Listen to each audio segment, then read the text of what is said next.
నమస్తే. నేను మీ కుప్ప పద్మిని. ఇన్నాళ్ళు మీ సపోర్ట్‌ని నాకందిస్తూ, మీ ప్రేమని నాకందిస్తున్న ప్రతి ఒక్కరికి కృతజ్ఞతలు. ఇప్పుడు చూడబోతున్న ఈ వీడియో కూడా ఖచ్చితంగా మీకు ఉపయోగపడుతుంది. లైక్, షేర్ అండ్ సబ్స్క్రైబ్ చేసి మీ ఇష్టాన్ని, అలాగే మీ సపోర్ట్‌ని నాకందించండి. అలాగే ఈ వీడియో పట్ల మీ అభిప్రాయాన్ని కామెంట్ సెక్షన్‌లో కామెంట్ చేసి నాకు తెలియజేయండి. నమస్తే. నమస్కారం. శుభోదయం కార్యక్రమానికి స్వాగతం. ఈరోజు 8వ తారీఖు ఫిబ్రవరి నెల 2025వ సంవత్సరం శనివారం. శ్రీ క్రోధినామ సంవత్సరం ఉత్తరాయణం శిశిర ఋతువు ధనిష్ట కార్తె. ఈరోజు మాఘమాస శుక్లపక్ష ఏకాదశి తిథి రాత్రి 8:15 వరకు, తదుపరి ద్వాదశి తిథి. మృగశీర్ష నక్షత్రం సాయంత్రం 6:07 వరకు, తదుపరి ఆరుద్ర నక్షత్రం. వైధృతి యోగం మధ్యాహ్నం 2:04 వరకు, తదుపరి విష్కుంభ యోగం. వాణిజ్యకరణం ఉదయం 8:48 వరకు, భద్ర అంటే విష్టికరణం రాత్రి 8:15 వరకు, తదుపరి భవకరణం ఉంటాయి. సూర్యుడు మకర రాశిలో ధనిష్ట నక్షత్రంలో సంచరిస్తున్నాడు. చంద్రుడు మిథున రాశిలో సంచరిస్తాడు. నక్షత్ర వర్జం రాత్రి 2:26 నుండి 4:01 వరకు.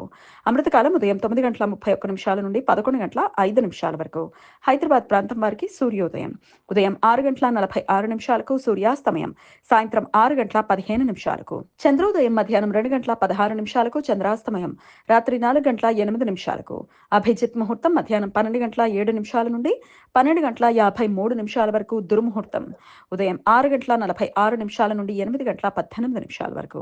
రాహుకాలం ఉదయం 9:38 నుండి 11:04 వరకు. గుళిక కాలం ఉదయం 6:46 నుండి 8:12 వరకు. యమగండం మధ్యాహ్నం 1:57 నుండి 3:23 వరకు. ఈరోజు భీష్మ ఏకాదశి. పద్మపురాణం భవిష్యోత్తర పురాణాల ప్రకారం భీష్మాచార్యుల వారి ఆత్మ విష్ణులోకం చేరుకున్న రోజు.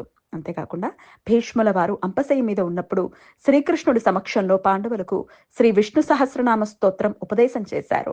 శ్రీకృష్ణుడి సలహా మేరకు పాండవులు మాఘమాస శుక్లపక్ష ఏకాదశి రోజు నుండి శ్రీ విష్ణు సహస్రనామ స్తోత్రం పారాయణం చేయటం మొదలుపెట్టారు.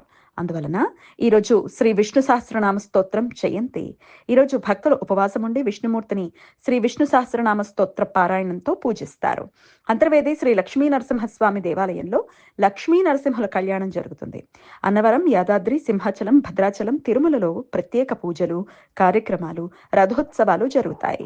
ఈరోజు జయ ఏకాదశి. దేవేంద్రుని కొలువులో పుష్పవతి అనే అప్సరస నాట్య కళాకారిణి ఉండేదట. అదే ఆస్థానంలో పనిచేయుచున్న చిత్రసేన అనే సంగీత విద్వాంసుని కుమారుడు మాల్యవంతుడు అనే యువకుడికి పుష్పవతి ఆకర్షితురాలు అయిందట. వారి ఇరువురి మధ్య చిగురించిన ప్రేమ కారణంగా పుష్పవతి ఏకాగ్రత కోల్పోయి నిండు సభలో నృత్యం సరిగ్గా చేయలేకపోయిందట.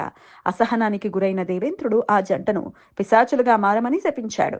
కొంతకాలానికి ఒకరోజు ఆ జంట తమకు తెలియకుండానే జయ ఏకాదశి వ్రతం ఆచరించారట. మరలా వారికి పూర్వపు స్థితి రూపం వచ్చి ఇంద్రలోకానికి చేరుకుని ఇంద్రునికి జరిగిన వృత్తాంతం చెప్పారట. ఇంద్రుడు వారి ఇరువురిని చిరాయువులుగా జీవించమని దీవించి విష్ణుమూర్తి అనుగ్రహం కోసం తాను కూడా జయ ఏకాదశి వ్రతం ఆచరించడం మొదలు పెట్టాడు అని పురాణ కథనం. ఈరోజు ఉపవాసం ఉన్న వారికి పారణ సమయం రేపు సూర్యోదయం నుండి ఉదయం 9:04 వరకు ఉంటుంది. ఏకార్గళ దోషం ఈరోజు సాయంత్రం 6:07 నుండి రేపు సాయంత్రం 5:53 మధ్య కాలంలో ఏర్పడుతుంది.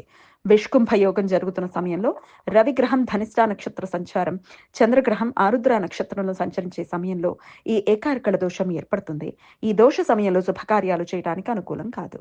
ఈ సమాచారాన్ని మనకు అందించిన వారు మేడికొండూరు విశ్వనాథ్ ప్రసాద్ గారు. ఆయనకు కృతజ్ఞతలు తెలియజేస్తూ నారాయణ స్మరణతో సమస్త సన్మంగళాని భవంతు. నమస్కారం.